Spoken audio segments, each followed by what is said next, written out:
I'm Ann Benson. Brick stitch is a very strong needle-woven stitch, quite similar in appearance to peyote stitch. Because of the way it's worked, you can shape the beadwork very easily. Patterns are usually charted and can be stitched with seed beads or cylinder beads, such as delicas or treasures. Beading nylon is a good choice of thread if you want some flexibility in the finished piece. And fireline can be used as well where more rigidity is needed, for example, in dimensional objects. You'll always start with a foundation row, often called a ladder because of its appearance. You form this ladder by joining beads together in a series of loops.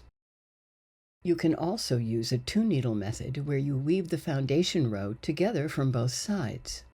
The two-needle method is not as strong as the looped ladder method, but it does minimize the threading when that's important, such as with very small beads. My preference is for the looped ladder. It won't be pretty until you add more rows. Start with a long thread, maybe a yard or more, because brick stitch is very thread thirsty. When your ladder is complete, pick up 2 beads and run the needle through the adjacent ladder thread. Run back through the second of the 2 beads and take out the slack so the second bead sits neatly against the ladder. Continue in this manner, following your pattern until the row is complete. If your pattern calls for an increase, you can ladder out from the established weave with the required beads, and then continue in your pattern using the added ladder as the foundation for the beads of subsequent rows. When the pattern calls for a decrease, you can weave through the established brick stitch so your thread emerges in position to start the shorter row. I generally try to end my threads in the middle of a row.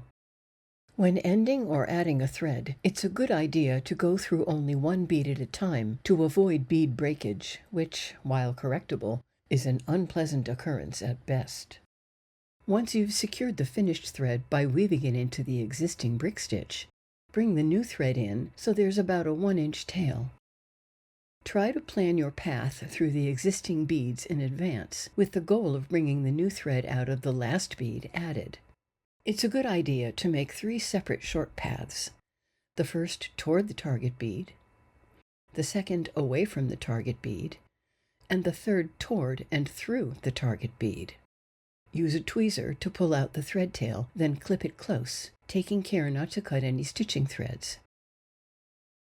Brick stitch makes it possible to create 3-dimensional pieces, even very small ones, and serves as a strong foundation for embellishments that can really dress up your beadwork, like fringes or edge decorations.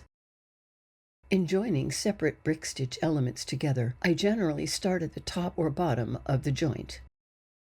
After aligning the elements, I will sometimes put a piece of masking tape on the back of the work to hold them together. Once I've got a few joining stitches in place, the tape can be removed and the joint completed. Here are some examples of brick stitch pieces from my book, Beading Patterns for Peyote Stitch and Brick Stitch. There's also a wealth of pattern material available on the web, and I hope you'll have a great time creating beautiful, strong beadwork. I'm Ann Benson. Thanks for joining me, and please join me again soon.